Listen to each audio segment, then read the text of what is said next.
menghafal itu adalah IQ, Bapak dan Ibu. Sehingga untuk memaksa orang menghafal itu berarti kita harus menambah IQ. IQ tidak bisa ditambah pada seseorang. Tapi energi untuk memahami, energi untuk menjadikan dia lebih bermakna dalam hidup itu diambil dari apa? Diambil dari kompetensi yang ada di dalam dirinya.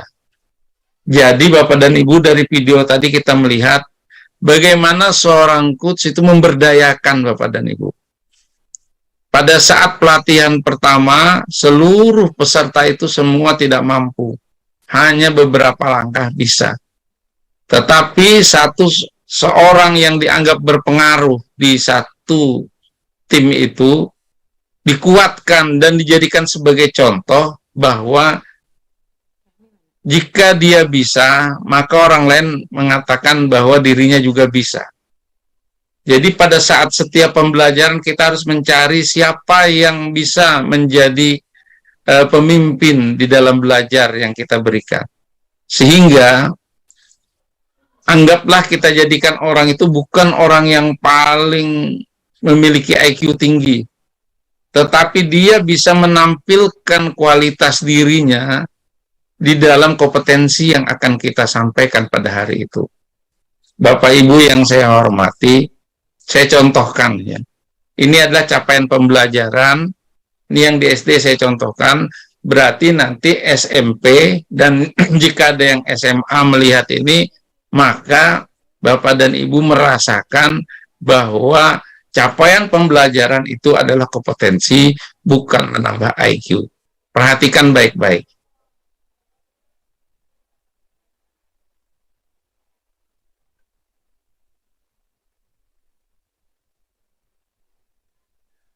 Bapak Ibu yang saya hormati, coba kita perhatikan. Peserta didik dapat melakukan simulasi. Coba ya, kita garis bawahi di sini.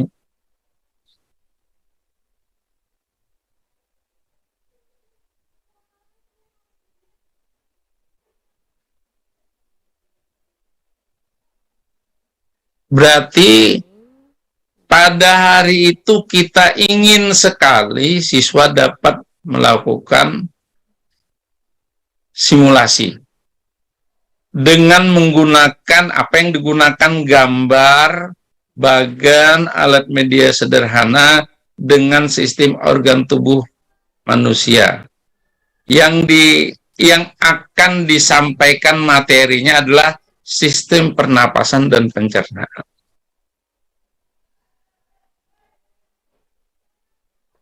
Dan peredaran darah ya.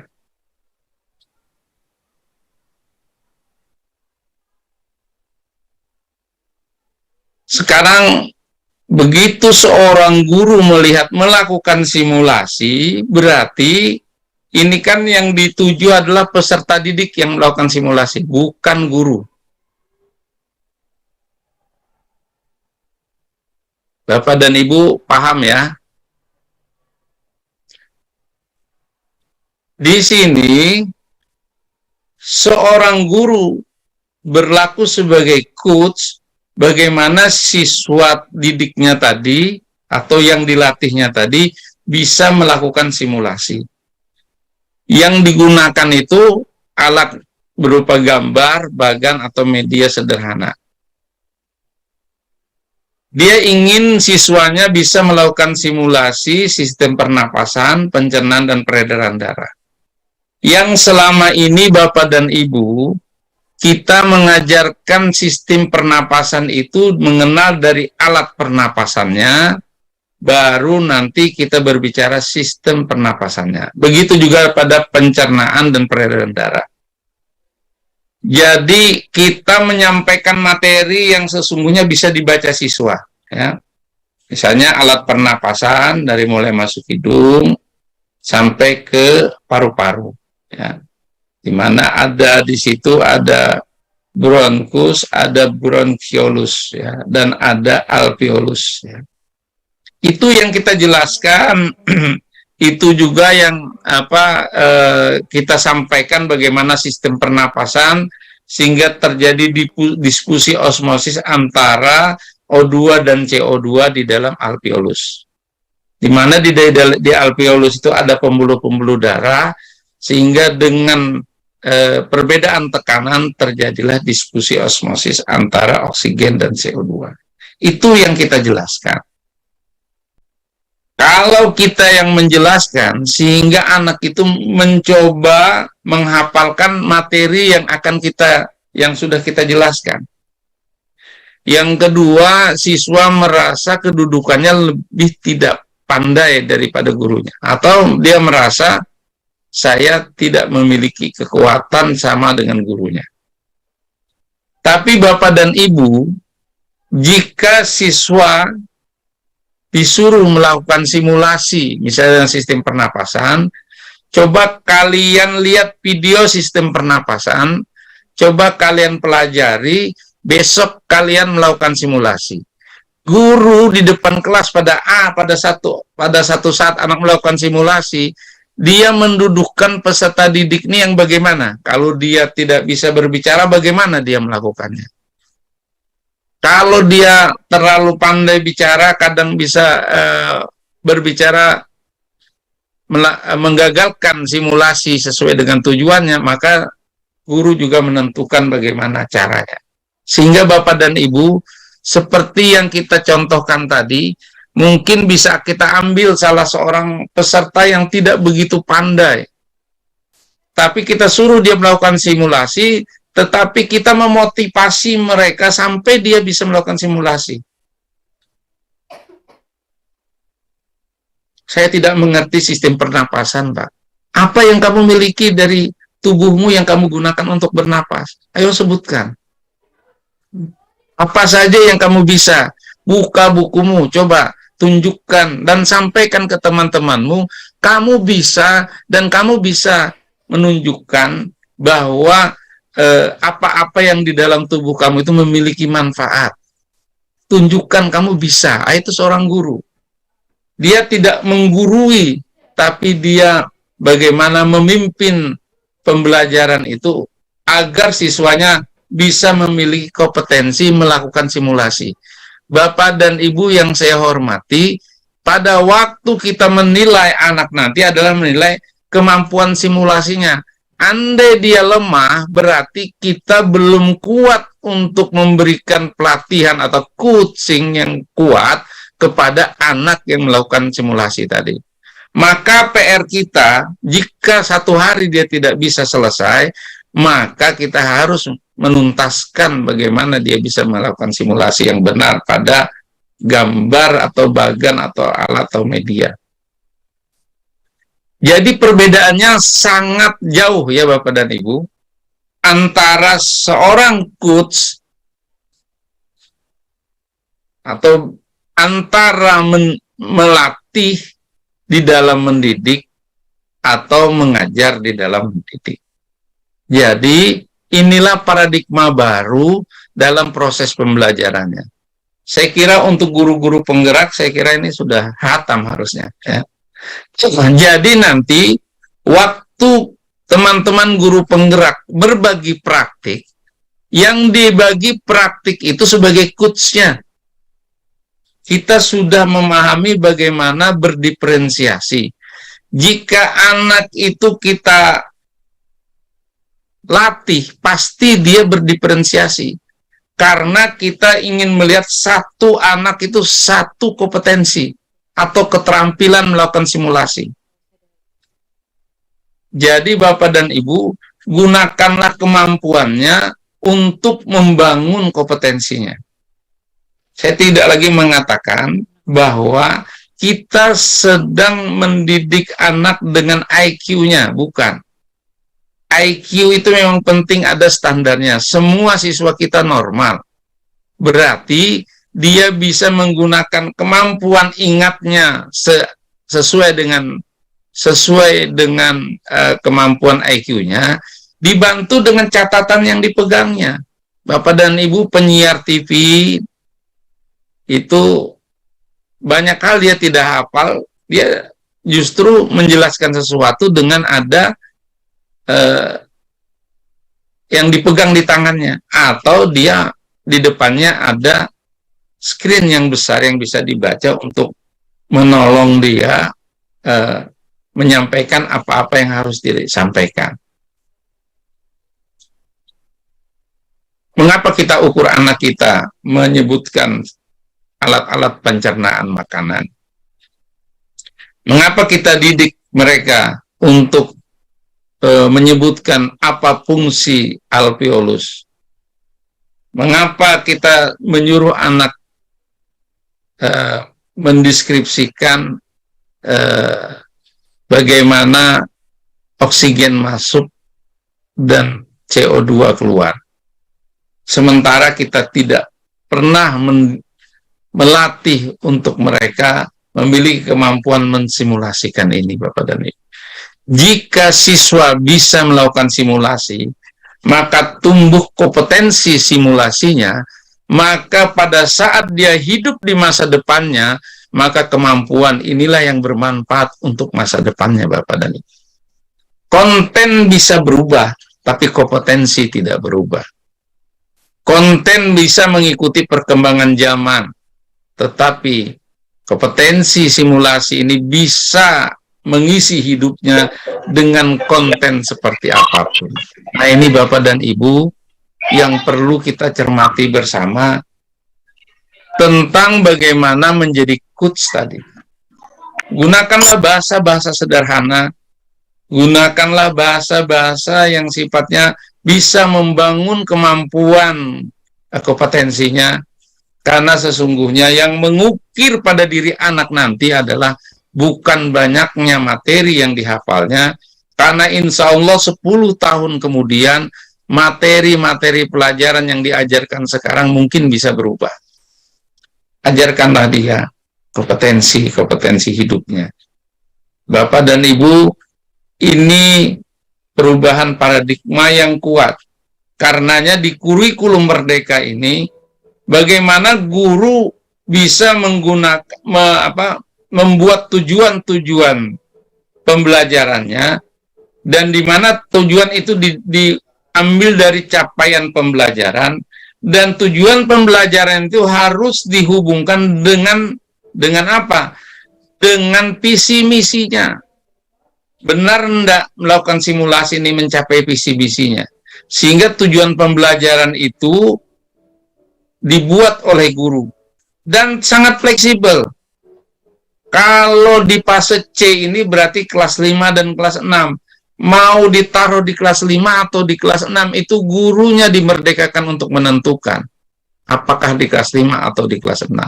Jadi Bapak Ibu yang saya hormati, hari ini Bapak Ibu, dengan kurang lebih 90 orang lebih yang hadir pada hari ini, tolong bersama-sama kita pahami, kita sekarang bukan lagi melakukan pembelajaran dengan paradigma lama. Kita benar-benar memimpin pembelajaran itu untuk mencapai tujuan-tujuan pembelajaran per siswa. Jika hari ini kita tidak memberikan kemampuan simulasi, maka insya Allah tidak akan pernah tumbuh pada dirinya kepercayaan bagaimana dia nanti pada saat masa depannya yang harus melakukan simulasi, sementara dia tidak punya kompetensi itu. Kita ukir anak-anak kita di dalam proses belajar. Apa yang kita ukir? Kita ukir kompetensi-kompetensi hidupnya, sehingga kompetensi hidup di dalam dirinya dan mewarnai dirinya, sehingga kompetensi itu adalah menjadi cahaya bagi dirinya. Bapak Ibu yang saya hormati, mudah-mudahan perubahan ini benar-benar kita pahami dan benar-benar bisa dirasakan anak. Setiap hari akan tumbuh kompetensi yang baru yang menjadi cahaya untuk masa depannya. Pada saat dia kegelapan, kompetensi itulah yang memberi kemampuan untuk menyelesaikan permasalahannya. Kita bukan sebagai pemecah masalah, Bapak dan Ibu, tapi dengan adanya kompetensi itu dia bisa nantinya memecahkan masalah-masalah hidup. Bapak Ibu yang saya hormati,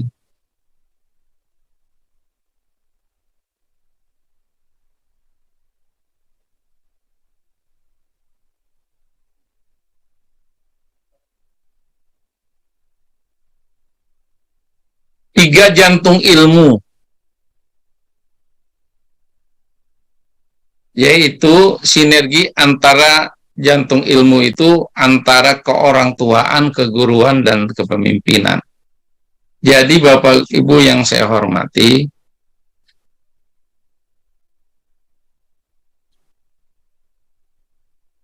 pada saat seorang guru telah membangun kompetensi anaknya, maka orang tua kita sampaikan kompetensi yang telah kita bangun.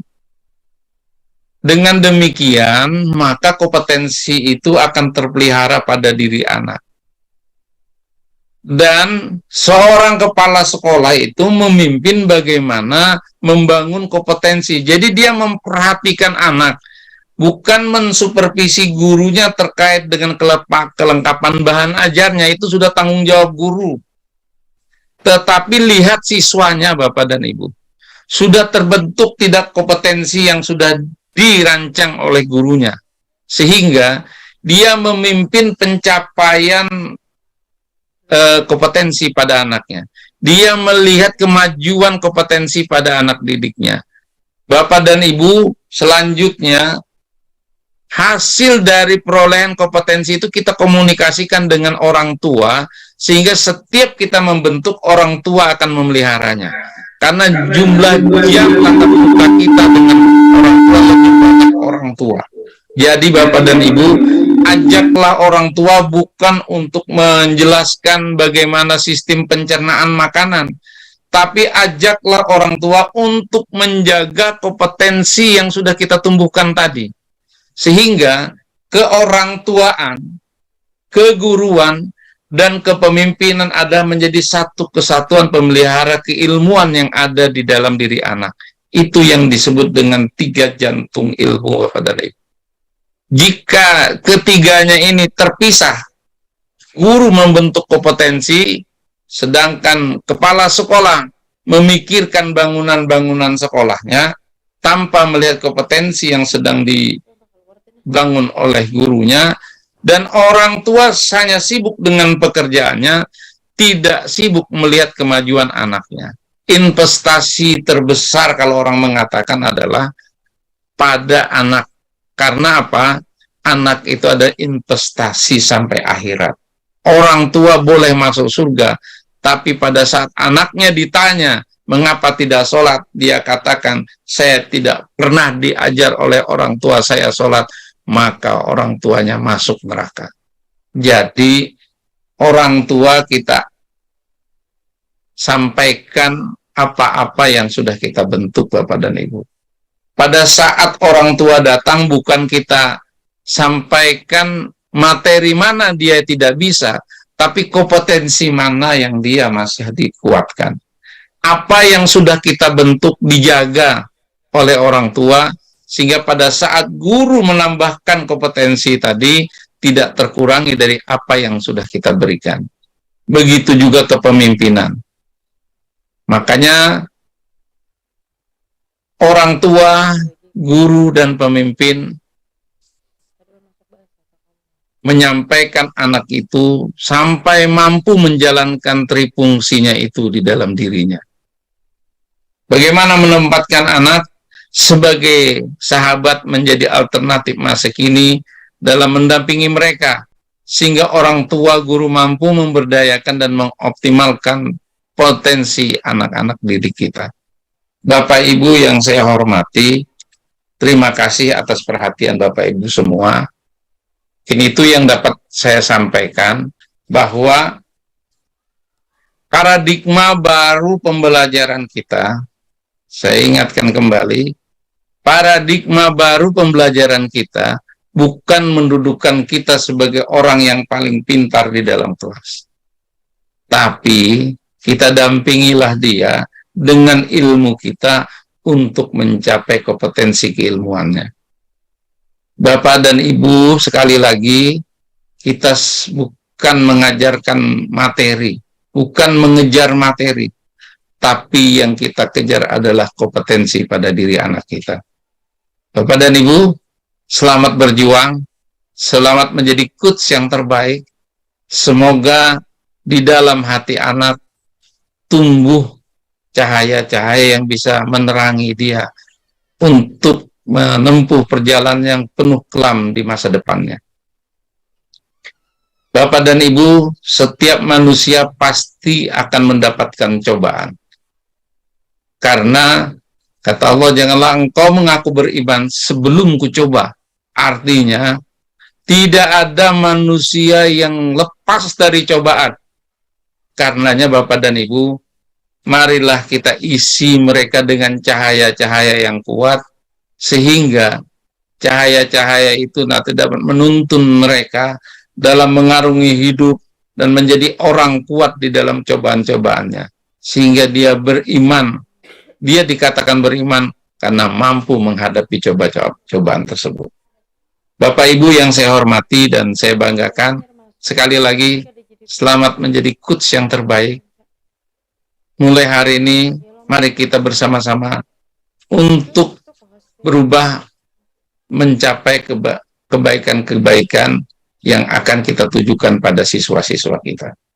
Bapak Ibu yang saya hormati, mudah-mudahan nanti guru-guru penggerak kita menjadi coach yang terbaik bagi guru-guru yang lainnya. Berbagi praktek terbaik adalah bagaimana kita mencontohkan menjadi coach pada siswa-siswa kita. Bukan bagaimana menjadi orang yang mengajarkan atau dengan paradigma yang lama. Kita tidak sedang mengajarkan, tapi kita sedang melatih anak-anak kita untuk mencapai kompetensinya. Bapak Ibu yang saya hormati, demikian yang dapat saya sampaikan. Mudah-mudahan Bapak Ibu dapat terinspirasi dan akan menerapkan ini dalam proses belajar mengajar kita. Jangan sampai kita tidak menitipkan cahaya terbaik kita setiap hari kita memasuki dari kelas kita. Sedikit tapi bermakna lebih baik daripada banyak kita sampaikan sama sekali tidak memiliki arti. Terima kasih. Mohon maaf lahir batin. Assalamualaikum warahmatullahi wabarakatuh.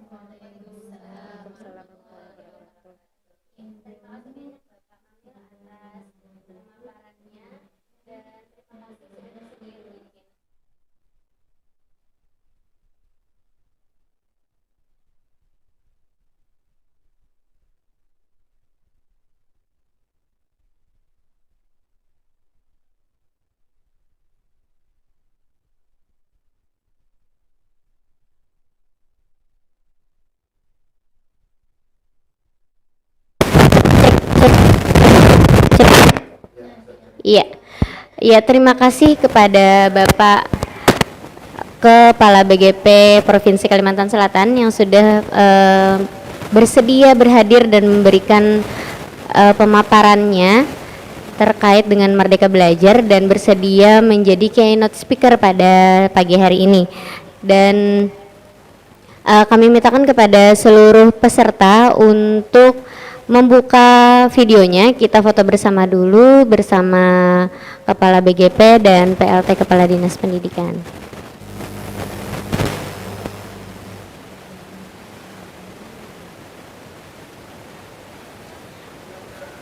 Nak, tolong nak.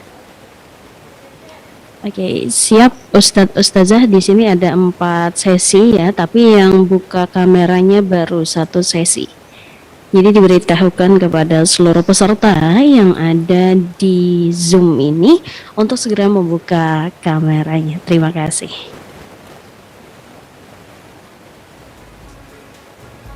Ya, baik. Siap. Dan informasi mencerdaskan dan menginspirasi.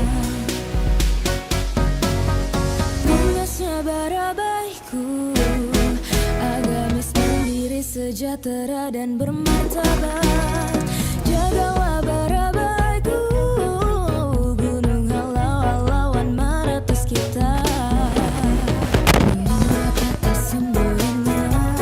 Lawan Kira. Ya, kami informasikan setelah ini kita akan melanjutkan dengan kegiatan bincang santai bersama para guru penggerak SITL Khair Barabai.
Hibak lawan kanangan basuka cita, langkarnya bara baikku, barasi baiman nyaman dipandang. Mula kata semboyannya, mufakat rakat saya sekata. Kasih ke HST, hulu sungai tengah, banyak wisatanya, nyaman makanannya. Kasih ke HST, hulu sungai tengah, bunga sebab budaya, ramah tamah masyarakatnya.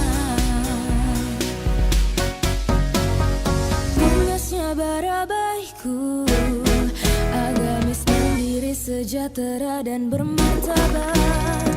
Jagalah bara baikku, gunung halau-halauan meratus kita.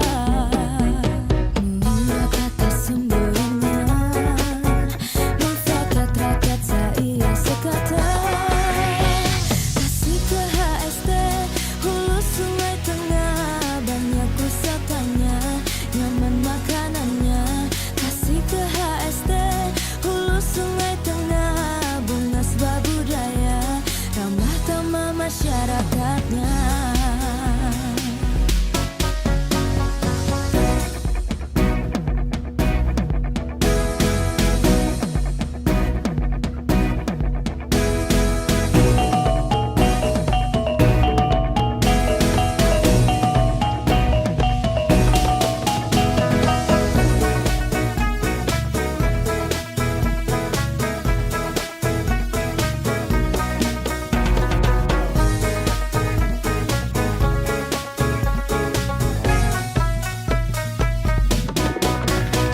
Mula kata semboyannya, mufakat rakyat saya sekata. Kasih ke HST, hulu sungai tengah, banyak wisatanya, nyaman makanannya. Kasih ke HST, hulu sungai tengah, bunga sebab budaya, lestari alamnya. Kasih ke HST, hulu sungai tengah, banyak wisatanya, nyaman makanannya. Kasih ke HST, hulu sungai tengah, bunga sebab budaya, lestari alamnya. Kasih ke HST, hulu sungai tengah, banyak wisatanya, nyaman makanannya. Kasih ke HST, hulu sungai tengah, bunga sebab budaya, ramah tamah masyarakatnya, lestari alam budayanya. Jayalah selalu HST-ku.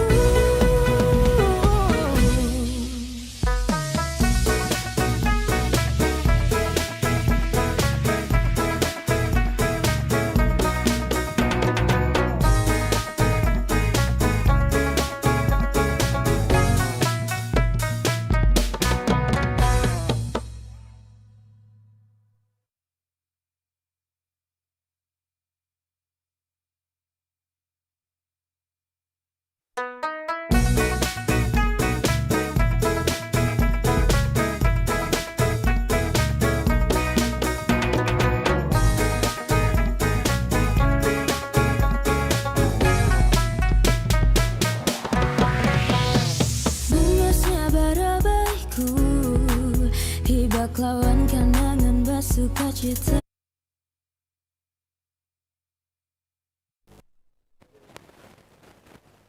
Iya, kembali lagi bersama kami di Radio Al Khair 90,7 FM, radio pendidikan dan informasi mencerdaskan dan menginspirasi.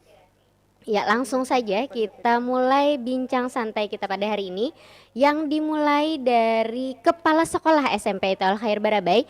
Beliau merupakan guru penggerak angkatan 5 Kabupaten Hulu Sungai Tengah dan sekarang akan memulai pendidikan sekolah penggerak ya Ustazah. Iya, pendidikan sekolah penggerak angkatan ketiga ya Ustazah ya. Heeh.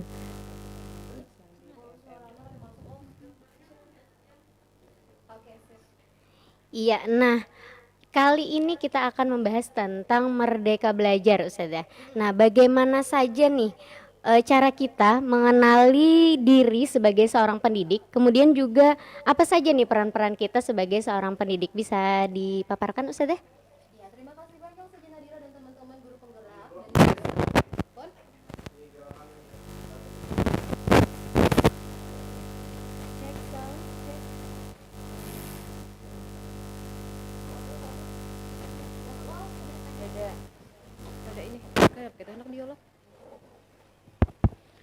Ya, terima kasih banyak atas kesempatannya mengenali dan memahami diri sebagai pendidik. Tentu penting ya bagi kita untuk mengenali dan memahami bagaimana peran kita sebagai pendidik. Bagaimana kita mengetahui karakteristik siswa, kebutuhan siswa, tapi sebelum itu penting bagi kita untuk mengenali diri kita sendiri. Apa kekurangan dan kelebihan dari diri kita, dan kita mesti belajar agar bisa mengantarkan murid kita supaya bisa berdaya dan menjadi manusia yang merdeka, dan bagaimana kita memaknai dan menghayati sebagai manusia yang terus belajar. Jadi di sini kita dituntut untuk bisa terus belajar, jangan pantang menyerah untuk belajar, jangan berhenti untuk belajar. Itu yang perlu kita tekankan sih di situ. Dan yang berikutnya penting juga bagi kita untuk mengetahui apa saja sih kelebihan dan kekurangan diri kita, sehingga kelebihannya bisa kita manfaatkan dan kekurangannya kita bisa cari lagi nih apa yang perlu kita upgrade, apa yang perlu kita improve dari diri kita, sehingga kita bisa menjadi guru-guru yang memang yang sesuai dengan merdeka belajar tadi ya, seperti itu.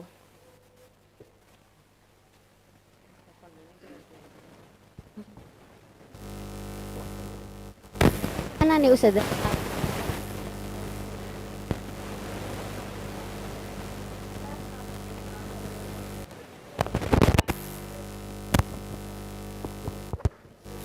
Cek. Iya. Gimana nih Ustazah peran kita sebagai seorang guru, seperti yang disampaikan Bapak Kamil tadi, kita itu kan tugasnya sebagai seorang guru dan menuntun siswa nih. Saat ini paradigmanya harus berubah, kita harus menjadi seorang coach gitu. Nah, menurut Ustazah Nunai seperti apa tuh Ustazah? Ya, peran kita sebagai guru tadi, kita mesti bisa menjadi coach yang menuntun mereka, tidak mendikti, tidak menasehati, tapi bagaimana kita bisa menggali bakat potensi dari mereka, sehingga kita di sini berperan sebagai motivator, bisa ya, fasilitator untuk mengantarkan mereka menuju tujuan dari pendidikan tersendiri, bagaimana supaya mereka berdaya, bagaimana bisa mereka menjadi manusia yang merdeka.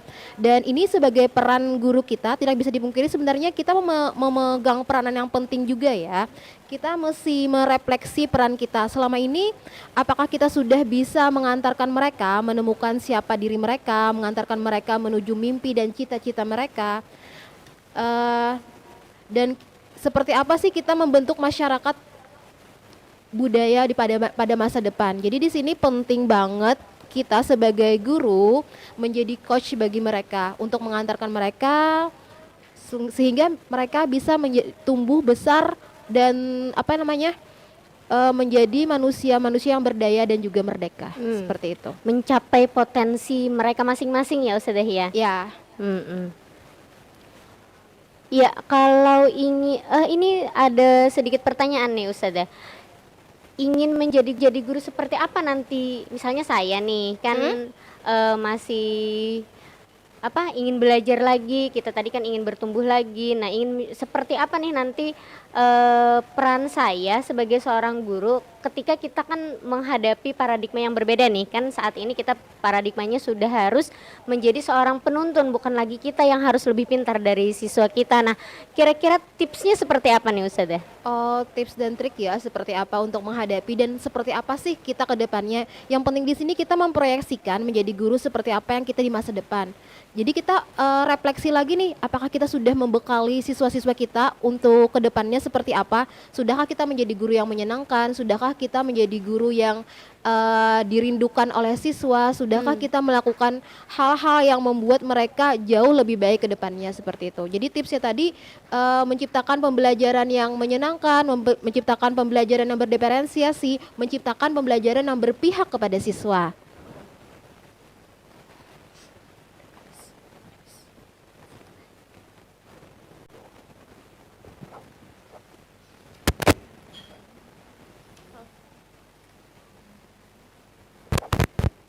Nah, itu tadi pemaparan dari Kepala Sekolah SMP Al Khair Barabai. Nah, selanjutnya nih, kita sambung lagi pemaparan dari beliau merupakan wakil direktur bidang kurikulum SIT Al Khair Barabai.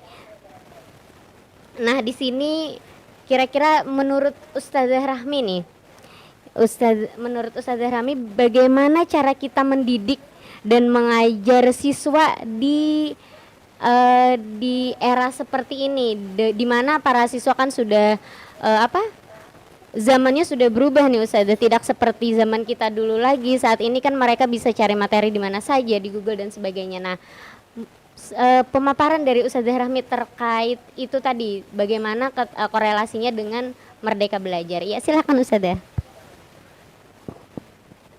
Cek. Oke, terima kasih banyak ya Ustazah Nadirah atas pertanyaannya. Tentu saja kita sebagai guru harus bisa berinovasi nih Ustazah ya. Dan kita harus mengetahui nih arti dari mengajar dan mendidik itu apa. Nah, iya itu. Ya, kita perlu bisa membedakan apa itu mengajar, apa itu mendidik. Nanti supaya kita tidak salah memberikan sesuatu kepada anak begitu. Kalau mengajarkan kita hanya transfer ilmu. Kalau mendidik kita ada yang ditanamkan begitu. Bukan tanaman pohon, bukan ya Ustazah ya. Tanaman bunga bukan, tapi budi pekerti dan sebagainya. Kita juga sebagai pendidik hendaknya kita perlu mengingat yang namanya sistem Among. Tahu Ustazah sistem Among itu apa? Seperti apa itu Ustazah? Iya, sistem Among apa yang disampaikan oleh Bapak Pendidikan kita Ki Hajar Dewantara. Yang pertama adalah Ingarsa Sung Tolada. Kemudian yang kedua Ing Matya Mangun Karsa. Yang ketiga adalah Tuturi Handayani, yang mana kita biasa mengenal hanya Tuturi Handayani ya Ustazah ya. Jadi ketika dalam proses pembelajaran hendaknya kita di depan itu harus memberi contoh dan panutan begitu. Jangan hanya meminta murid begitu mengajar. Misalkan anak-anak diminta melakukan sesuatu, tetapi kita tidak memberikan contoh, kan anak-anak bingung. Kecuali misalkan kita ngajar kelas tinggi ya Ustazah ya, apalagi atau anak SMP. Kalau anak kelas 1, kelas 2 itu kalau diminta melakukan sesuatu, misalkan kalimatnya abstrak, mereka akan bingung. Kecuali kelas tinggi begitu. Kemudian Ing Matya Mangun Karsa, membangun semangat atau motivasi. Hendaknya kita tidak mendownkan semangat murid nih. Ustazah kita harus membangkitkan semangatnya untuk belajar. Apalagi kan ketika mengajar tuh anak-anak kadang bosan. Kita tidak boleh hanya duduk di depan kelas, di atas kursi, meja, tidak jalan-jalan begitu. Harus keliling berarti harus keliling Ustazah. Kalau hanya di depan meja, bagaimana tuh? Kita tidak bisa mendekati anak murid kita. Kita tidak tahu apa yang mereka lakukan. Jadi selain kita jalan-jalan, keliling-keliling, kita lihat tuh apa yang mereka lakukan, kemudian adakan kontak mata. Jangan hanya kepada satu siswa. Nanti di pikiran teman-temannya lain, oh Ustazah pilih kasih begitu. Oke, berarti kita harus ada kontak mata, komunikasi nonverbal berarti Ustazah. Ustazah. Nonverbal. Jadi kita tidak hanya komunikasi verbal. Iya begitu. Kemudian kadang-kadang kita tanya nih, tidak hanya ketika anak-anak mengerjakan tugas diam gitu, tidak, tapi kita tanya-tanya juga sambil gitu. Oke, berikutnya Tuturi Handayani, harus bisa memberikan dorongan atau arahan, yang mana ke lebih positif ya, bukannya negatif. Kemudian selain itu kan kita harus berinovasi. Jadi anak-anak tuh kan kata Ustazah tadi melek IT ya. Iya, itu saat ini Ustazah. Nah, jadi kita bisa memanfaatkan, kan biasanya di setiap sekolah itu saya kurang tahu ya apakah sudah tersedia proyektor atau apa. Jadi kita bisa mencari sumber belajar dari YouTube bisa, dari internet bisa, dari rumah belajar bisa. Jadi dari aplikasi manapun atau sumber manapun kita manfaatkan. Begitu, tidak hanya buku begitu. Atau bisa jadi ketika kita melaksanakan proyek dan sebagainya, meminta siswa itu mencari referensi di lain, bisa tadi di YouTube di mana, atau bisa juga hasil tugasnya tidak hanya berupa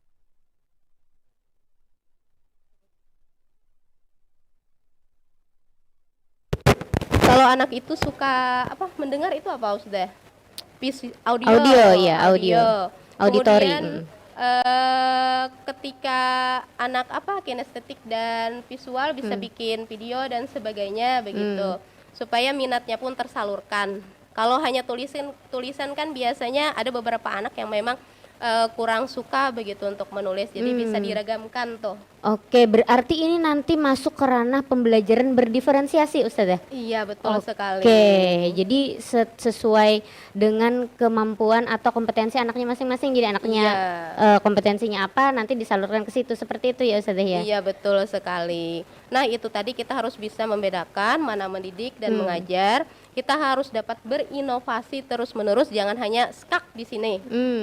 Kan kita sebagai guru harus belajar juga nih.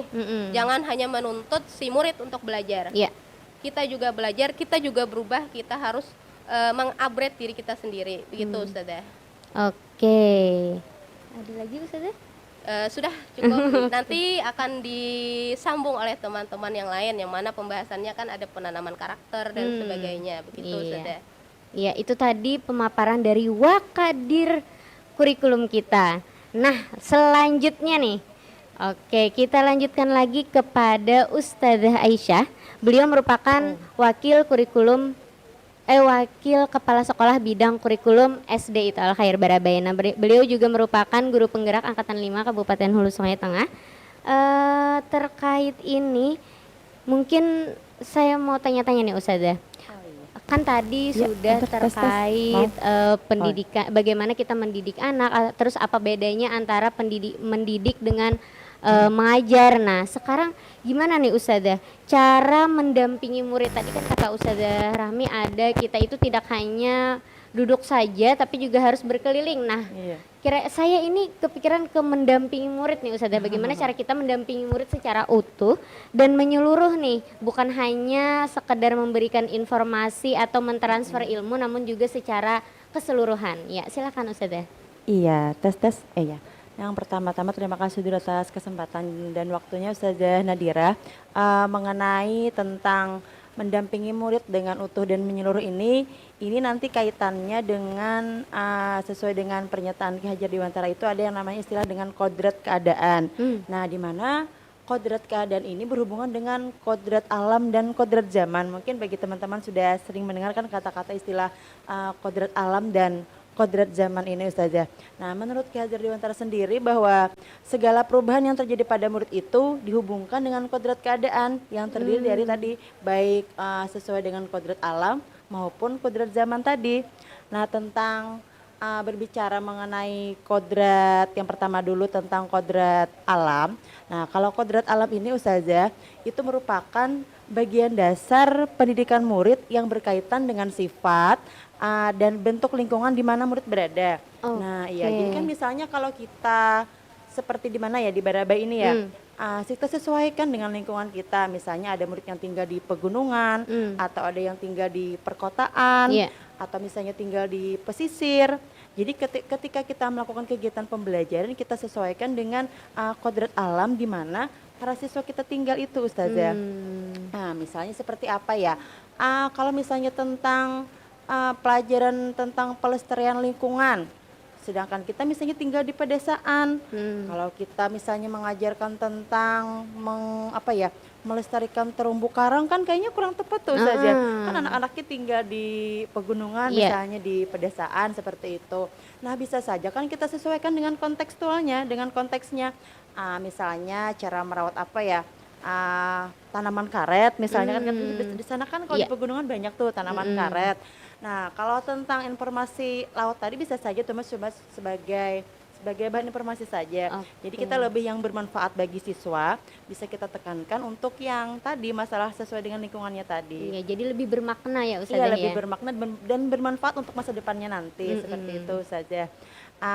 Untuk ya kemudian tentang kodrat zaman tadi. Nah kalau kodrat zaman ini sekarang kan sudah zaman sudah berubah. Hmm. Nah, ya kan, jadi setidaknya sebaiknya kegiatan pembelajaran kita itu disesuaikan dengan perkembangan zamannya. Anak-anak kan juga sekarang sudah mulai sudah mulai canggih, bahkan mungkin lebih canggih dari guru-gurunya ya. Betul Iya. sekali, Nah, jadi Ustazah. kalau sekarang ini guru itu tidak sebagai salah satu bukan sebagai satu-satunya sumber pembelajaran. Jadi pembelajaran itu bisa saja didapat dari tadi seperti dari video pembelajaran, kita carikan misalnya video-video yang mendukung, bisa juga belajar dari alam, kita bawa dia keluar. Jadi gurunya sebagai fasilitator, bukan sebagai satu-satunya sumber pembelajaran Ustazah, seperti itu. Tapi itu akhirnya membuat pembelajaran menjadi lebih bermakna ya Iya, Ustazah iya, ya. seperti itu saja. Iya. Nah, ada lagi Ustazah Aisyah yang mau ditambahkan? Ya tadi terkait pembelajaran secara menyeluruh. Jadi kalau menurut Ki Hajar Dewantara sendiri, untuk menuntun murid itu mencapai kekuatan kodratnya sesuai dengan alam dan zaman tadi, nanti ada yang namanya para guru-guru itu bisa melakukan dengan cara asas trikon namanya Ustazah. Oh, apa itu Ustazah? Nah, itu ada 3 asas trikon yang namanya nanti yang pertama continue, terus konvergen, kemudian ada yang istilahnya konsentres. Nah, kalau continue itu kan kita tahu bahwa pembelajaran itu sifatnya terus menerus dari bahkan dia menyatakan kan kalau pembelajaran itu dari buayan ya Ustazah ya, sampai akhir hayat kita. Nah, seperti itu terus menerus berkesinambungan dengan perencanaan yang baik seperti itu tadi. Nah, terus yang kedua itu ada istilahnya konvergen. Nah, konvergen itu pendidik itu hendaknya kita terbuka dengan perkembangan zaman tadi. Nah, jadi bisa menerima segala perkembangan zaman. Jadi guru harus menyesuaikan. Jangan sampai gurunya ketinggalan zaman, ini lebih canggih nanti dari anak-anaknya, lebih canggih daripada guru-gurunya, seperti itu. Terus juga ada yang ketiga tadi konsentres. Nah, konsentres ini maksudnya pendidik itu menuntun murid dengan berdasarkan kepribadian, karakter dan budaya. Nah, jadi walaupun sekarang itu sudah banyak perkembangan zaman, tetap guru itu bisa bisa membimbing murid, memfilter segala budaya-budaya yang berkembang dan tetap disesuaikan dengan budaya yang ada di daerah kita, sesuai dengan kearifan lokal Ustazah, seperti itu. Jadi walaupun itu semuanya bisa diakses oleh para siswa kita, kita tetap harus bisa melakukan filter ya Ustazah ya, membantu siswa untuk memfilter mana yang memang harus dilakukan, yang bisa diikuti, dan mana yang sebaiknya tidak diikuti ya Ustazah, ditinggalkan seperti itu. Karena kan memang saat ini kita bisa lihat berbagai macam akses untuk melihat di internet itu kan untuk satu jari aja kita sudah bisa scroll apapun ya di HP kita. Sudah bisa meluncur kemana-mana kita ya, sudah bisa berselancar kemana-mana. Jadi tadi maksudnya untuk pembelajaran yang menyeluruh tadi, kita harus memahami bagaimana kodrat alamnya dan juga menyesuaikan dengan kodrat zamannya, sehingga bisa diciptakan pembelajaran secara menyeluruh tadi Ustazah. Oke, seperti itu, menyesuaikan ya Ustazah. Menyesuaikan dengan kodrat alam dan zamannya, seperti itu. Iya, selanjutnya nih Ustazah Aisyah masih ada tambahan? Untuk dalam hal ini saya kira sudah cukup Ustazah. Oke, kita lanjut lagi nih kepada Ustazah Susilawati. Beliau merupakan satu-satunya nih saat ini guru PAUD IT Al Khair yang merupakan guru penggerak Kabupaten Hulu Sungai Tengah. Nah, silahkan Ustazah Susi, bagaimana nih cara mendidik dan melatih kecerdasan siswa kita nih, apalagi kan Ustazah Susi berada di PAUD nih, bagaimana caranya bagi para guru nih, kita para guru terutama guru-guru PAUD itu mendidik dan melatih kecerdasan siswa ya. Silahkan Ustazah. Ya, terima kasih kepada Ustazah Nadira atas kesempatannya. Pertama-tama ini yang menjadi pertanyaan adalah apakah kita sebagai pendidik cukup hanya membantu murid dengan kecakapan kognitif saja. Nah, ada suatu kasus atau contoh misalnya ya, ada sebuah perlombaan atau semacam cerdas cermat. Nah, biasanya kita mengutus murid-murid kita, misalnya ada 3 orang. Sebut saja salah satu dari ketiga orang itu bernama A. Nah, ternyata dalam perlombaan itu ternyata murid yang bernama A ini sangat mendominasi.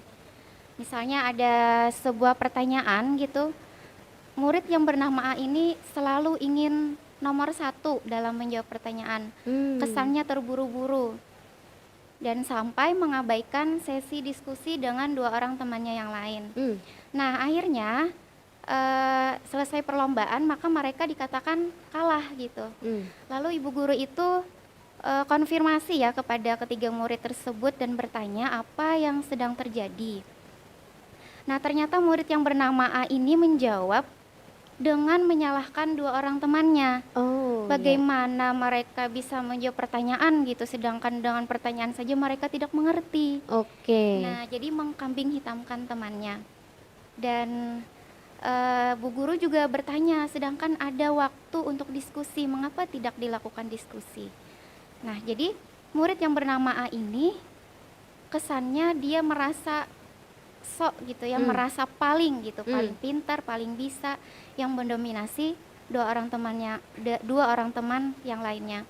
Nah, kemudian Bu Guru itu menyadari ya, apa sih yang terjadi, apa yang salah gitu selama ini. Nah, beliau kemudian menyadari ternyata selama ini hanya fokus gitu melatih kecakapan kognitif anak saja dan mengabaikan kecakapan budi pekerti. Nah, dalam sesi perlombaan itu kan seharusnya murid yang bernama A ini melibatkan 2 orang temannya dan dalam artian dia memiliki rasa rendah hati ya, bukan rendah diri. Rendah hati artinya menghargai keberadaan 2 orang teman lainnya dan melakukan sesi kolaborasi atau kerjasama. Nah, dua hal budi pekerti itu terlalaikan oleh murid yang bernama A. Nah, jadi balik lagi ke pertanyaannya, apakah kita cukup hanya membantu murid dengan kecakapan kognitif? Tentu saja jawaban kita adalah tidak. Ya. Iya. Nah, jadi dalam mendidik dan melatih kecerdasan budi pekerti ini sebenarnya kita mungkin sudah tahu ada beberapa komponen yang harus bersinergi.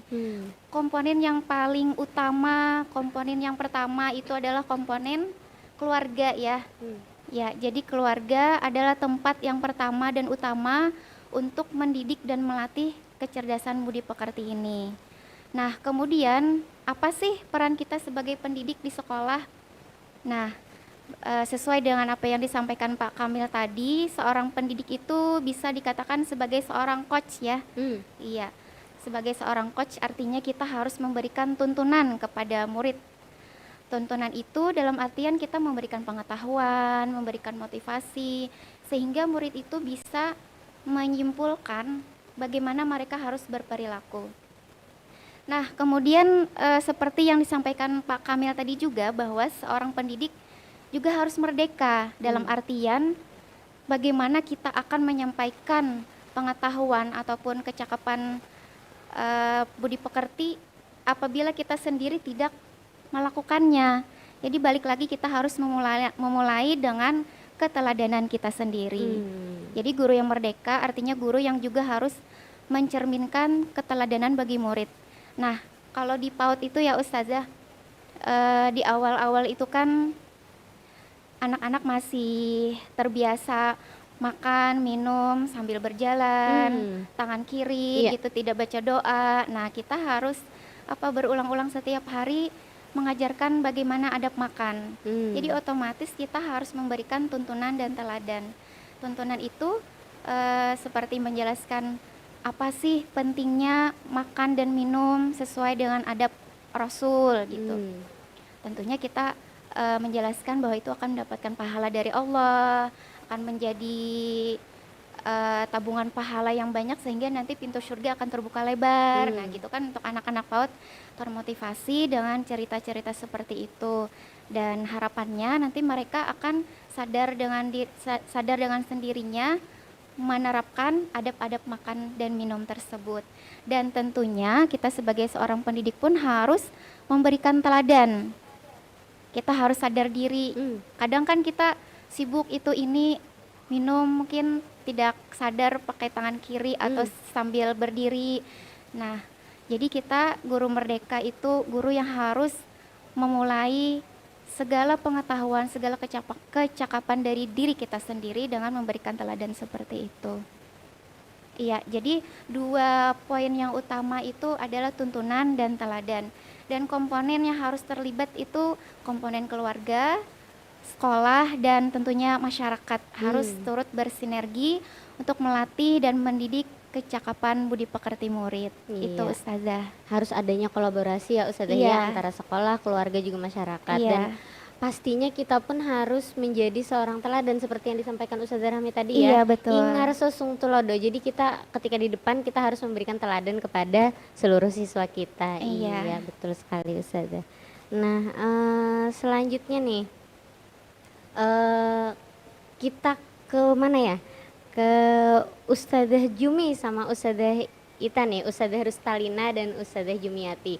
Nah, 2 ustazah ini merupakan guru pendidikan agama Islam, Ustazah Jaso. Jadi beliau adalah guru PAI. Ustazah Jumi merupakan guru PAI yang ada di SMP Tol Khair Barabai, dan Ustazah Rustalina merupakan guru PAI yang ada di SD Tol Khair Barabai. Nah, terkait nih dengan kegiatan Merdeka Belajar, kemudian juga kita itu sebagai, terutama nih sebagai seorang orang Islam ya Ustazah, pastinya kita menginginkan sebuah keselamatan dalam hidup. Nah, bagaimana nih sebagai seorang pendidik, kemudian pendidikan kita sebagai seorang pendidik itu mengantarkan para murid kita, mengantarkan para siswa kita untuk mencapai sebuah keselamatan dan kebahagiaan. Dari siapa dulu nih, Ustazah Ita atau Ustazah Jumi? Ustazah Jumi dulu. Ya, silakan Ustazah. Ya, terima kasih Ustazah Nadira atas kesempatan yang diberikan.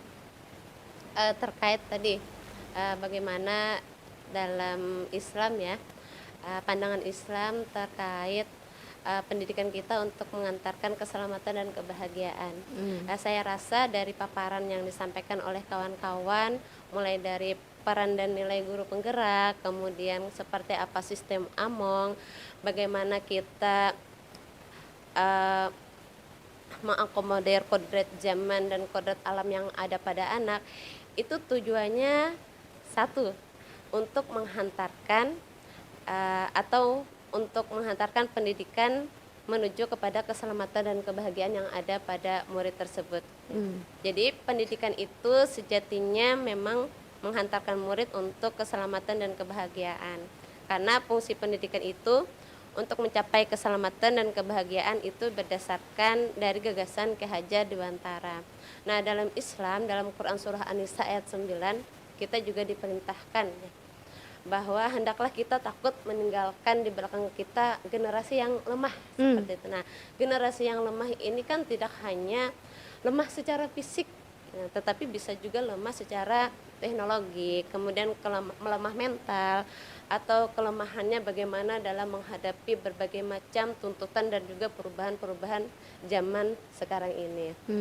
Nah, seperti yang disampaikan oleh kawan-kawan tadi, bahwa sekarang ini sumber belajar itu tidak hanya ada pada guru saja. Iya. Nah, berbeda mungkin dengan pembelajaran zaman dulu ya, yang mana mungkin para murid itu ada merasa kekhawatiran jika apa yang mereka pelajari atau sumber belajar yang mereka dapatkan itu berbeda dengan yang ada pada punya gurunya.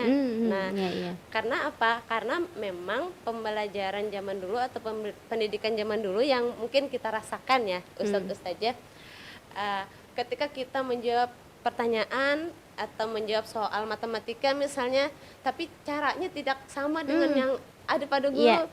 Nah, itu kan ada juga tuh guru yang menyalahkan karena ini caranya tidak sama dengan punya bu guru misalnya, atau sumber belajarnya ini tidak sama dengan yang ada pada bu guru. Kemudian dalam mencatat, kalau zaman dulu kan kita itu mencatat itu tidak boleh pakai tinta merah. Nah, sekarang ini sudah tidak berlaku ya Ustazahnya. Sekarang ini peserta didik kita atau murid-murid kita itu merdeka. Mereka itu dalam mengekspresikan apa yang mereka dapatkan, apa yang mereka pahami dari pembelajaran. Boleh dengan menggunakan catatan, kemudian warna-warni, mind mapping dan lain sebagainya. Kalau zaman dulu kan nih merah nih tidak sopan. Nah, seperti itu, sehingga ada kekhawatiran nih dari murid kita dan mereka tidak bahagia jadinya, tidak merasa selamat dalam mengikuti pembelajaran. Tertekan Ustazah. Merasa tertekan, nah seperti itu. Nah oleh karena itu pendidik itu harusnya mengenali dan memahami kekuatan kodrat tadi yang ada pada muridnya. Artinya setiap murid itu bebas untuk mengekspresikan dan membuat pemahamannya sendiri dengan cara mereka, sehingga mereka itu akan merasa bahagia gitu ya, dan betul-betul mereka mampu mengekspresikan pemahaman mereka dengan cara mereka sendiri. Nah karena itu kita juga sebagai seorang guru hendaknya melakukan evaluasi itu tidak hanya berdasarkan hanya dari satu kegiatan saja, misalnya hanya dari tes kognitif saja, tanpa kita mempertimbangkan berbagai macam potensi yang ada pada peserta didik kita tersebut. Kemudian pembelajaran yang menghantarkan pada keselamatan dan kebahagiaan ini juga bisa kita lakukan sebagai seorang guru dengan cara melakukan berbagai macam pembelajaran yang sekiranya mampu mengakomodir berbagai macam kebutuhan yang ada pada murid kita, seperti itu. Sebagai yang dijelaskan oleh teman-teman tadi, bisa melakukan dengan pembelajaran berdiferensiasi. Mungkin seperti itu, Ustazah.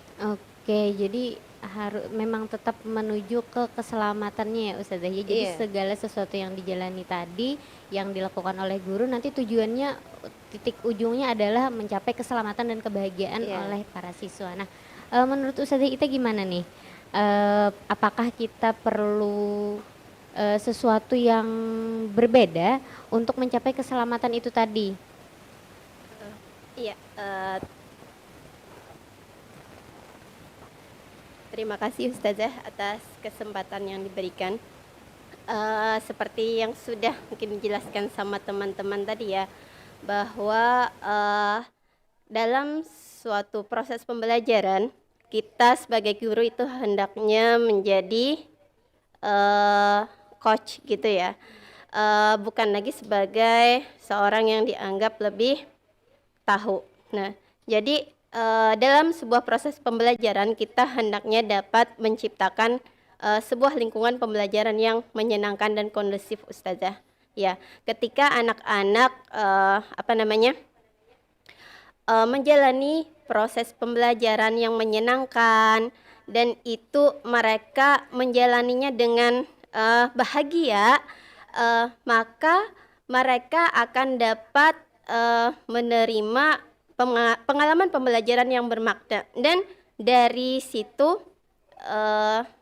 pastinya akan membawa yang namanya kebahagiaan, menghantarkan mereka kepada suatu kebahagiaan, Ustazah. Iya. Jadi ketika dalam proses pembelajaran kita nih harus ingat sebagai guru, tidak hanya terfokus, misalnya pembelajaran itu hanya berlangsung dalam sebuah kelas saja, Ustazah. Ya.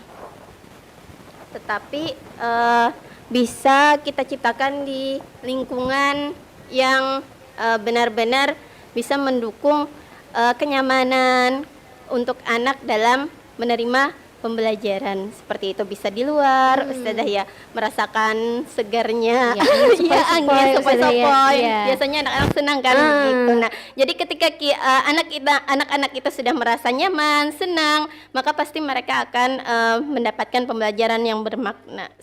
Jadi intinya kita ciptakan proses pembelajaran yang menyenangkan agar anak menjadi bahagia, dan itu akan menjadi sebuah pembelajaran yang bermakna ya Ustazah ya. Karena kan kalau misalnya stres mendengarkan guru aja yang ceramah di depan, kemudian hanya di dalam kelas pengap pula, jadi itu pastinya mantul Ustazah. Iya betul sekali, pastinya mereka sangat bosan ya Ustazah, cuman duduk manis gitu ya, tanpa ada gerak dan sebagainya. Nah jadi kita bisa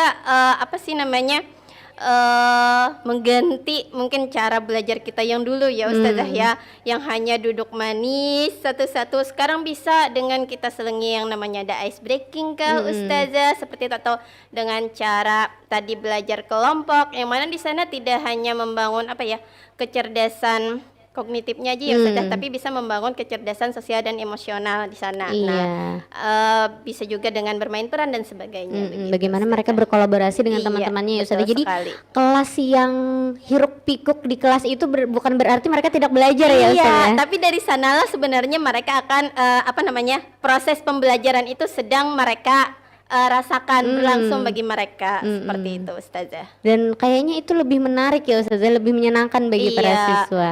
Ya mungkin kalau cuma duduk diam lipat tangan itu kesannya seperti menyeramkan ya Ustazah. Betul, Gitu. iya.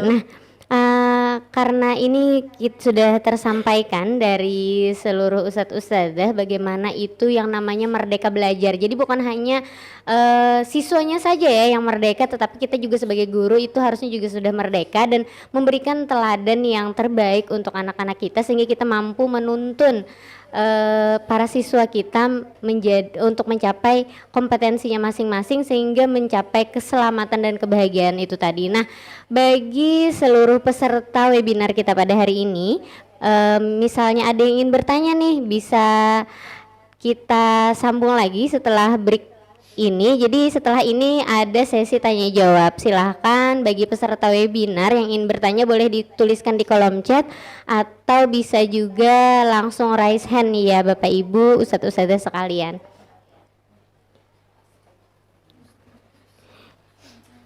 Ya, nah sebelum itu kita break sejenak.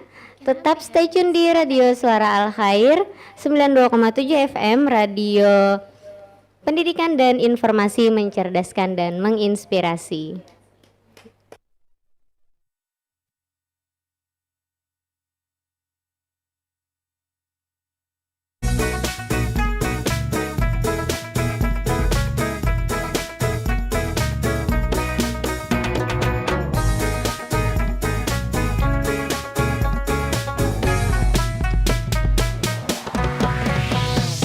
Luasnya barabaiku, hibak lawan kenangan basuka cita. Langkarnya barabaiku, barasi bayi nyaman dipandang. Murah kata semboyannya, mufakat kata ia sekata. Kasih ke HSD, hulu sungai tengah, banyak wisatanya, nyaman makanannya. Kasih ke HSD, hulu sungai tengah, bunga sebab budaya, ramah tamah masyarakatnya. Luasnya barabaiku, agamis mandiri, sejahtera dan bermartabat. Jagalah barabaiku, gunung halau-halauan meratus kita. Murah kata semboyannya, mufakat rakyat saya sekata. Kasih ke HSD, hulu sungai tengah, banyak wisatanya, nyaman makanannya. Kasih ke HSD, hulu sungai tengah,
Ya,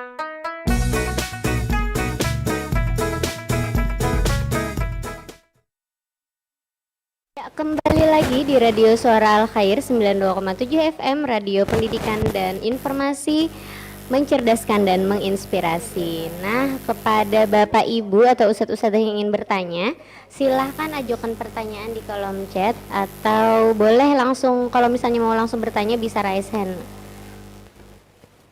Ya, ada yang ingin bertanya?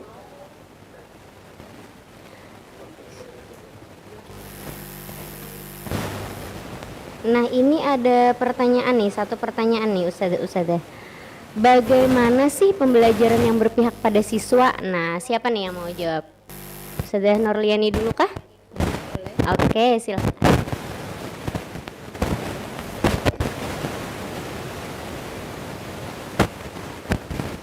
Ya, terima kasih banyak atas pertanyaannya. Bagaimana menciptakan pembelajaran yang berpihak kepada siswa ya?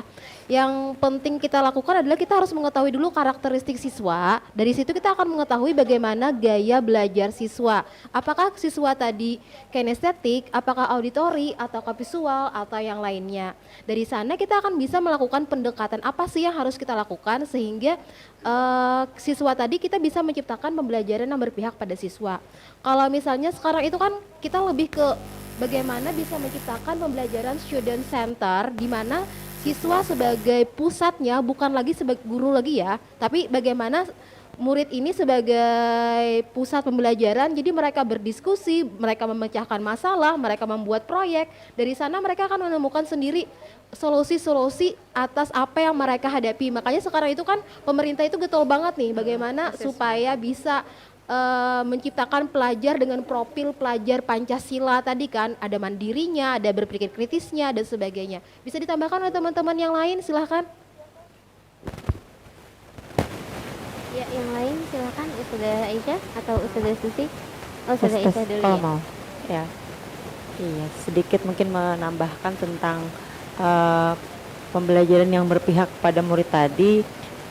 Intinya kan di sini guru tadi kembali lagi bahwa guru hanya sebagai fasilitator. Berarti dalam kegiatan pembelajaran itu kita lebih banyak melibatkan peserta didik dalam kegiatan pembelajaran.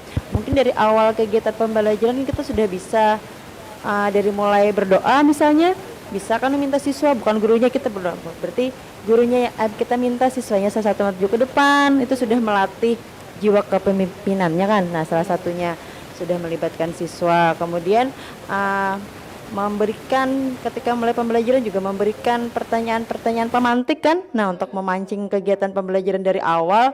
Nah, di sanalah kita siapa dan nanti murid-muridnya kan mengangkat tangan atau menjelaskan seperti apa. Nah, dari mulai awal memancing persepsi sudah banyak kita melibatkan siswa. Nah, disitulah mungkin di sini guru juga ya, mungkin lebih gurunya dulu yang lebih memahami bagaimana tadi kata Ustazah Nunay, karakter siswa itu lebih kita pahami dulu sehingga nanti bisa dilaksanakan pembelajaran yang lebih optimal tadi. Jadi kegiatan pembelajaran itu intinya guru hanya sebagai fasilitator, kelibatkan anak-anak dalam setiap kegiatan pembelajaran, lebih banyak meminta siswa yang lebih aktif, bisa tadi dengan diskusi atau lebih memberikan pertanyaan-pertanyaan pemantik tadi sehingga bisa memancing untuk siswa tadi bisa lebih aktif dalam kegiatan pembelajaran. Ya, kalau kita ada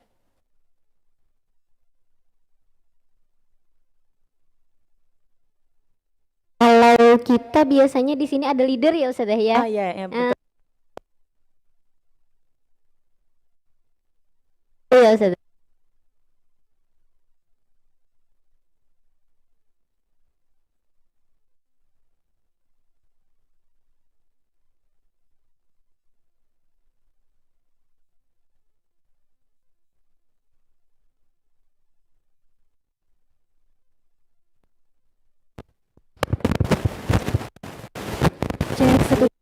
Sekali Ustazah. Nah, biasanya kan kita kalau pembiasaan menjadi leader, jadi biasanya itu wali kelasnya yang meminta secara bergantian anak-anak untuk memimpin mulai kegiatan tadi. Nah, dari doa, teman-temannya untuk belajar, itu nanti biasanya leader yang diminta wali kelas.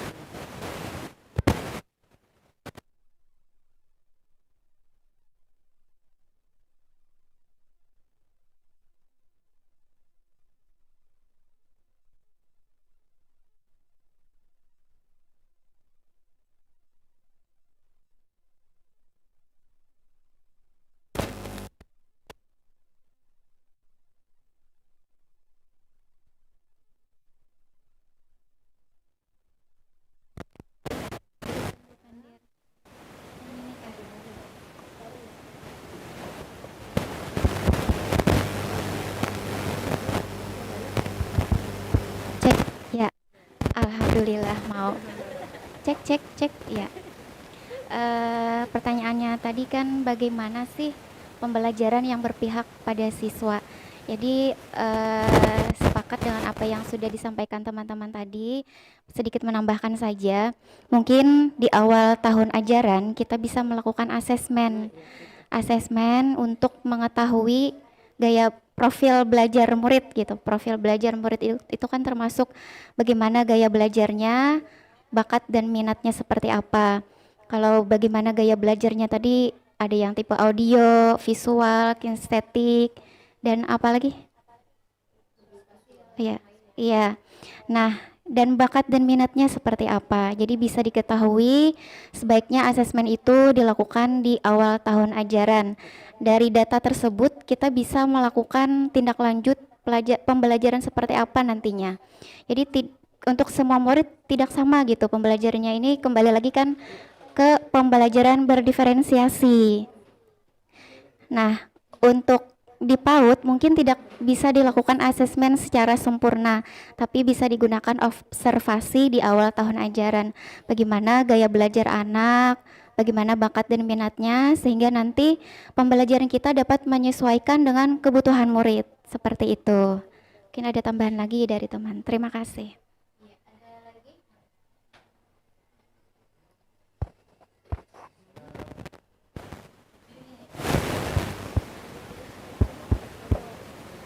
Tes ya.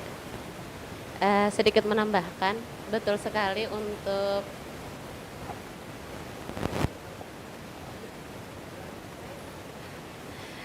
pertanyaannya tadi kan bagaimana sih pembelajaran yang berpihak pada murid tadi. Ya betul, seperti yang disampaikan oleh teman-teman, pembelajaran yang berpihak pada murid itu pembelajaran yang mengakomodir berbagai macam karakteristik dan gaya belajar yang ada pada murid itu sendiri. Lalu bagaimana supaya kita memahami karakteristik atau gaya belajar anak? Sangat betul seperti yang disampaikan oleh Ustazah Susi, hendaknya kita melakukan asesmen. Nah, ingin berbagi kalau di PAUD mungkin lewat observasi, kalau di SMP atau SD bisa lewat observasi, kalau di SDET atau SMPET itu kan wali kelas itu standby ya di kelas ketika mereka tidak mengajar. Nah, saat kebersamaan istirahat itu bisa melakukan observasi yang mana kita bisa mendapatkan profil siswa seperti itu. Selain tadi dari asesmen PPDB ya, awal masuk kita lakukan juga asesmen wawancara dengan orang tua. Kemudian kita juga wali kelas bisa melakukan observasi, jadi guru bidang studi bisa minta bantuan kepada wali kelas untuk mendapatkan data atau minta bantuan kepada guru BK. Karena biasanya guru BK itu yang lebih paham tentang asesmen karakteristik peserta didik ini sendiri. Mungkin itu yang bisa ditambahkan. Bukan hanya iya.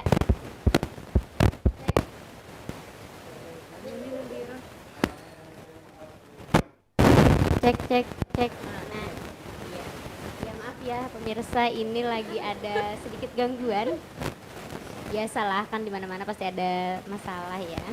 Jadi bukan hanya dari asesmen ya Ustazah, kita juga perlu adanya tambahan data dengan observasi yang dilakukan oleh wali kelas itu tadi. Jadi bukan hanya nanti kita mengajar kemudian selesai, tapi ketika waktu istirahat pun, atau kalau di sini kan kita sampai makan siang, sholat dan sebagainya. Nah, di situ kita bisa melihat karakteristik siswa kita seperti apa sehingga kita bisa mendapatkan data tambahan ya Ustazah. Iya, ini ada pertanyaan lagi nih Ustazah. Izin bertanya aja, anak-anak kan tidak bertanya tadi.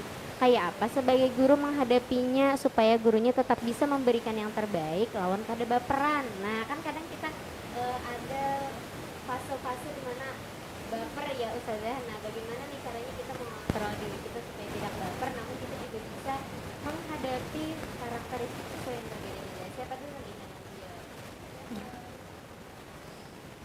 Ya, Ustazah Rani?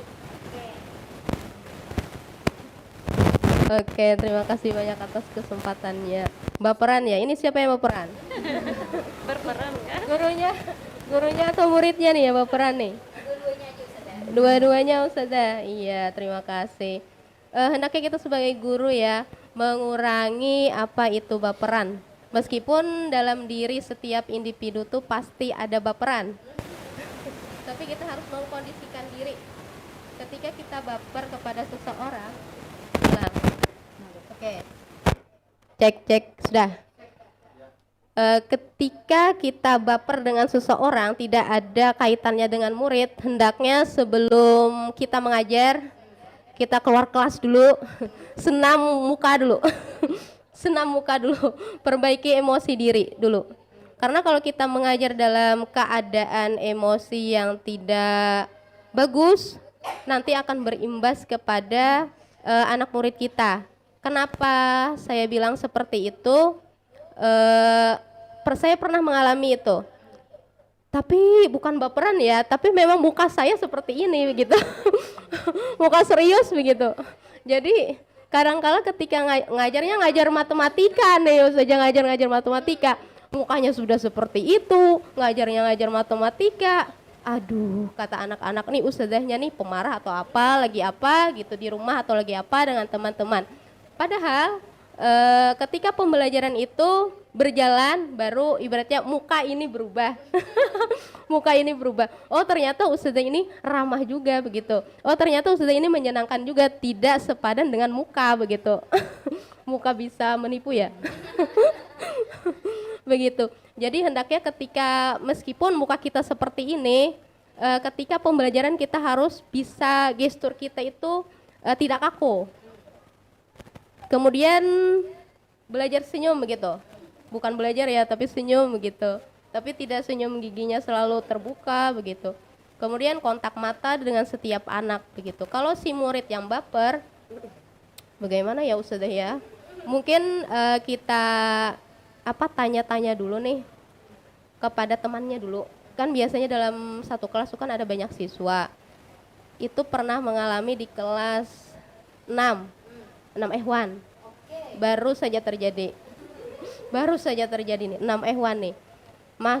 Saya masuk kelas, ternyata duduk di bawah meja. Hujan tuh sudah. Hujan. Jadi bagaimana si anak tuh supaya tidak hujan lagi nih Ustazah, karena kan pembelajaran mau dimulai. Jadi kita tanya teman yang dekat dengan kita dulu nih, dengan meja guru atau apa, tanya, tuh anak kenapa? Nah, tuh temannya kenapa?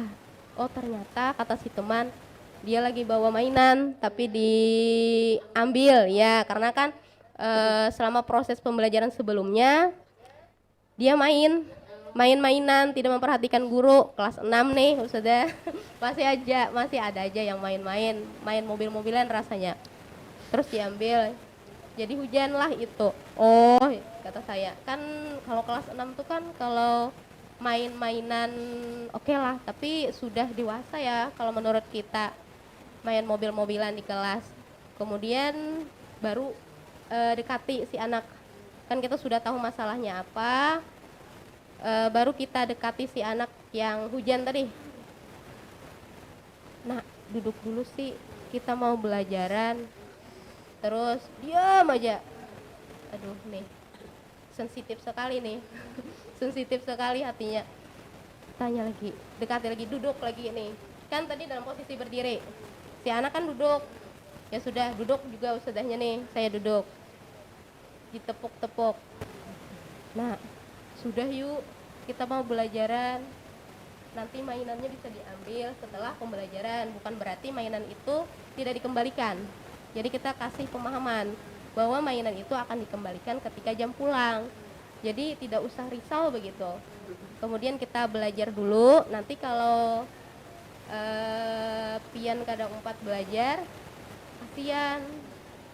Kan materi kita masih banyak. Ini kan mau PTS begitu. Kita duduk dulu di kursi. Karena kan kalaunya pian kada ikut pembelajaran, nanti ketika ulangan kan tidak bisa menjawab. Terus kan sama teman-teman yang lain kan susah nanti.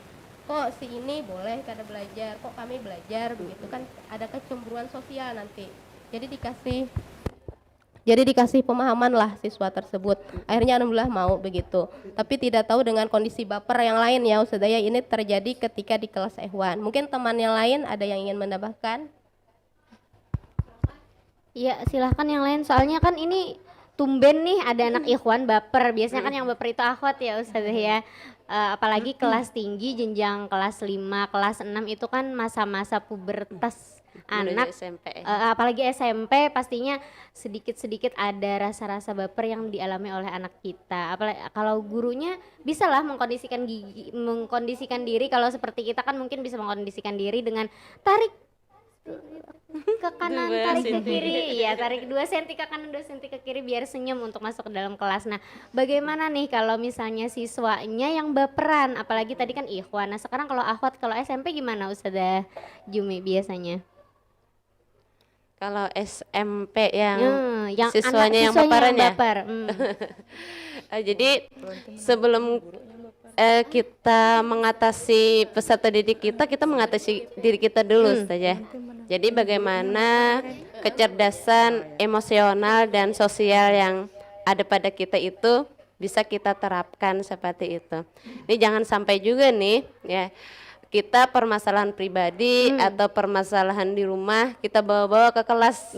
Nah, artinya sebelum masuk ke kelas semua itu harus sudah kita kondisikan sehingga peserta didik pun akan juga lebih nyaman melihat kita dan kita juga akan lebih mudah mengatasi peserta didik yang bermasalah. Bagaimana cara mengatasi peserta didik atau murid yang baperan ya? Nah, kita bisa melakukan segitiga restitusi di sini saja. Nah, jalan iya, segitiga. betul. Apa itu Ustazah segitiga restitusi? Apa itu ya, kawan-kawan guru penggerak mungkin sudah paham apa itu segitiga restitusi. Artinya kan kita bisa memanggil anak secara personal, kemudian kita berbicara dari hati ke hati.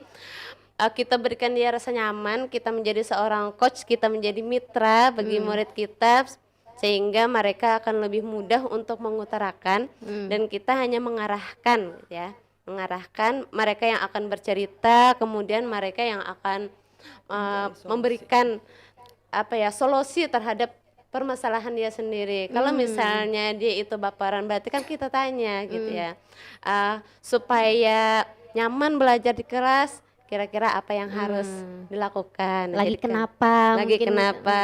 Gini, mukanya mungkin berbeda seperti biasanya. Bolehkah Ustazah tahu nih?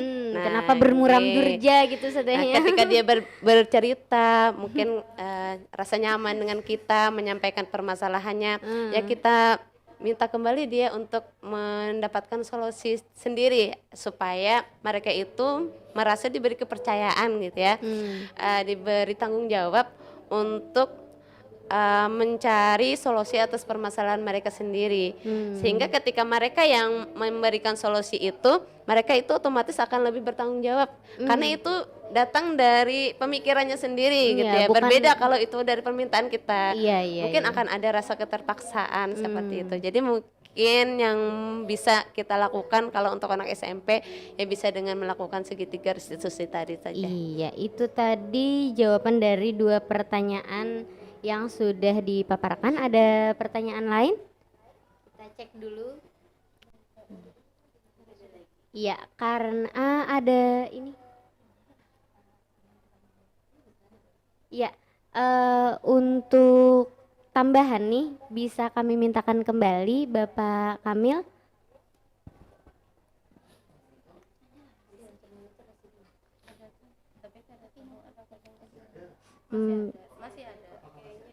Apakah Bapak masih ada?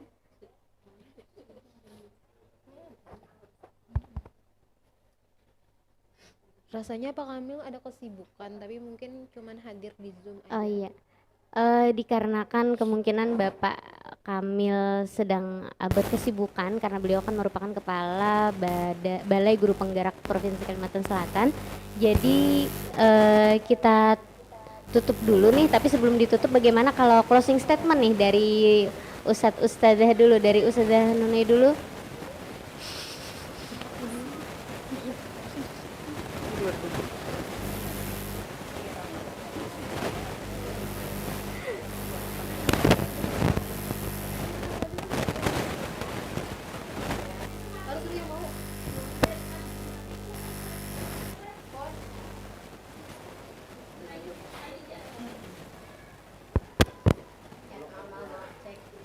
Closing statement ya Ustazah tentang kegiatan kita hari ini, tentang belajar, merdeka belajar ya, bahwa penting banget bagi kita untuk mengupgrade pengetahuan kita, mengupdate lagi, mengimprove lagi, dan kita jangan berhenti sampai di sini, terus belajar dan belajar, seperti itu. Intinya terus belajar ya Ustazah ya. Ya lanjut Ustazah Rahmi. Satu-satu ya Ustazah ya. Satu-satu ya Ustazah. Satu-satu. Host juga. Host juga ya. Oke, kan tadi sebagai panutan tuh. Iya, oke. Jadi host kita tunggu aja setelah ini. Apa ya? Tadi apa Ustazah Nunoy? Terus belajar. Berarti terus berinovasi saja. Iya, belajar, berinovasi, tidak hanya stuck sampai di sini. Upgrade diri tadi penting sekali untuk kita sebagai pendidik, guna mengupgrade diri kita sebelum kita mengupgrade murid-murid kita. Selanjutnya Ustazah Isa nih, giliran kita. Oke, tes nah, tekan nama alhamdulillah. Mungkin closing statement tadi ya dari Ustazah Nunoy, terus belajar, Ustazah Rahmi terus berinovasi. Kalau menurut ulun pribadi, kita terus belajar, kemudian berbagi, dan lanjut berkolaborasi. Nah, iya. Habis ya? Oh, cari sini. Ya, lanjut. Karena diawali terus, jadi mau kada mau terus perbaiki niat. Iya. Menurut saya menjadi guru itu adalah memperbaiki diri sendiri, yang kemudian kita teruskan untuk memperbaiki murid, dengan harapan usaha atau ikhtiar kita itu menjadi amal jariah, pemberat timbangan amal kebaikan kita di akhirat kelak. Amin amin ya rabbal alamin.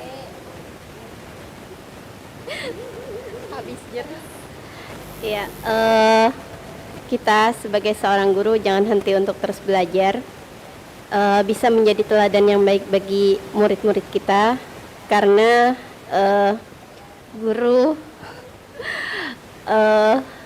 yang bisa membimbing dan menghantarkan siswa untuk dapat mereka mendapatkan kebahagiaan di dunia maupun di akhirat. Iya. Amin. Ya lanjut Ustazah Jumi. Tes. Ya.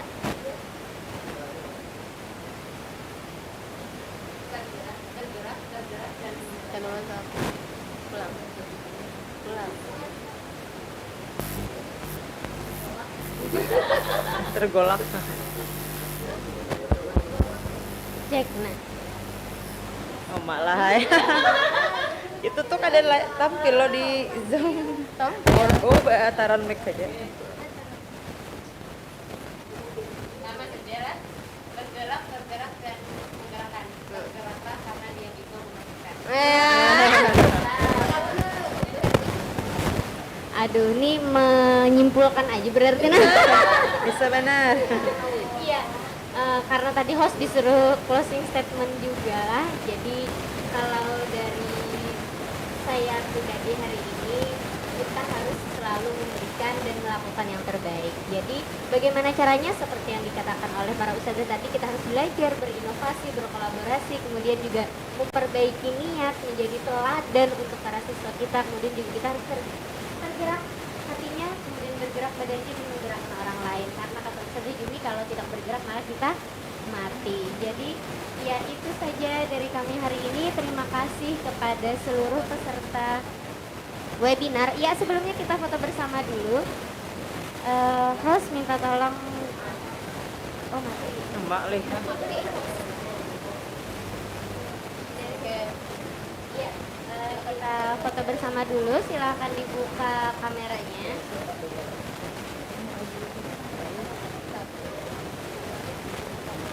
Oke. Tian, ini kan melihat TV. Cek. Kada melihat kamera. Iya, silahkan aktifkan videonya terlebih dahulu. Kita foto bersama dulu.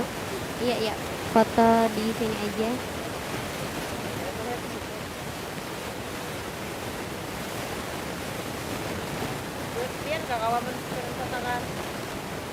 Ya, ulun bantu hitung.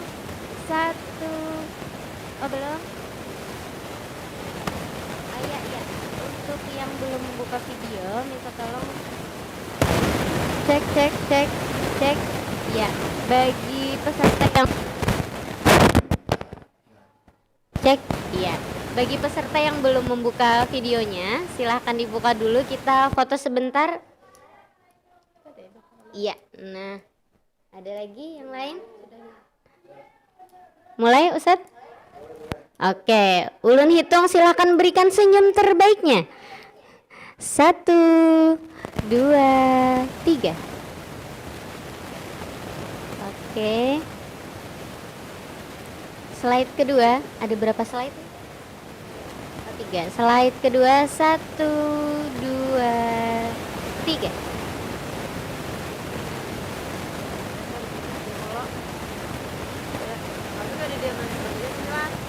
Ya, slide terakhir. Siap, Ustadz? Ya, 1, 2, 3. Oke, terima kasih kepada Bapak Kamil selaku Kepala Balai Guru Penggerak Provinsi Kalimantan Selatan yang sudah bersedia hadir pada kegiatan kita hari ini. Di tengah kesibukan yang luar biasa, Bapak, terima kasih banyak kami ucapkan. Ya, dan kami ucapkan juga ada closing statement, Pak?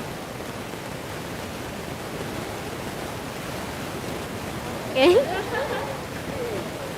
Ya, terima kasih banyak, Bapak. Kami ucapkan juga terima kasih banyak kepada Bapak Muhammad Anhar selaku PLT Kepala Dinas Pendidikan yang sudah bersedia berhadir dan memberikan paparannya sebagai keynote speaker kita pada hari ini di tengah kesibukan dan beliau sedang dalam keadaan kurang sehat pada hari ini. Semoga lekas sembuh, Bapak. Ya, terima kasih kepada seluruh peserta webinar yang sudah berhadir pada hari ini. Untuk absensi silahkan diisi di kolom chat, sudah kami bagikan. Silahkan diisi untuk absensinya, dan sertifikat nanti menyusul ya Bapak Ibu saudara sekalian. Dan untuk hari ini merupakan webinar perdana kita dari Sit Al Khair Berbagi ya. Jadi kita punya komunitas yang namanya Al Khair Berbagi. Nah, nanti insya Allah akan ada webinar-webinar selanjutnya. Iya, silahkan diikuti Bapak Ibu saudara-saudara sekalian. Cek. Iya.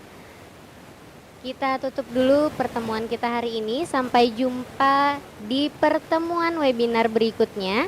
Terima kasih atas segala perhatian. Mohon maaf jika ada kesalahan dan kekurangan dan ada trouble beberapa. Biasalah Bapak Ibu, tidak apa-apa. Ya. Untuk waktu webinar nanti akan kita sesuaikan dengan jamnya ya Bapak Ibu, supaya nanti lebih banyak lagi yang bisa mengikuti. Terima kasih, kita cukupkan. Assalamualaikum warahmatullahi wabarakatuh.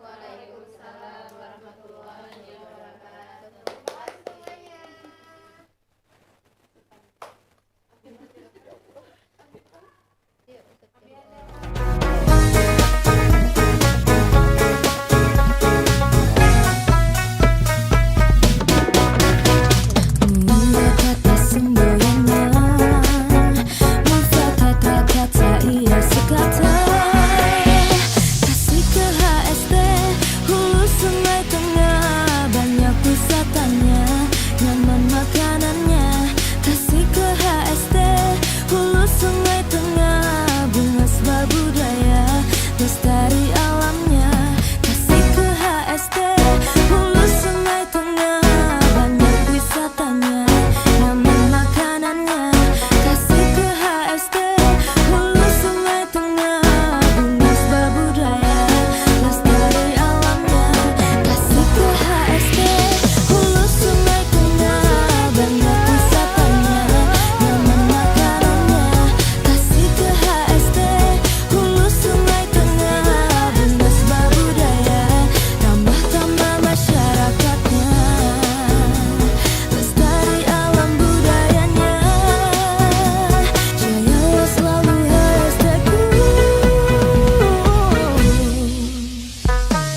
sejahtera dan bermartabat. Jagalah bara baikku, gunung halau-halauan meratus kita. Mengira kata semboyannya, memfakat rakyat saya sekata. Kasih ke HST, hulu sungai tengah, banyak wisatanya, nyaman makanannya. Kasih ke HST, hulu sungai tengah, bunga sebab budaya, ramah tamah masyarakatnya.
Lawan kenangan bersuka cita.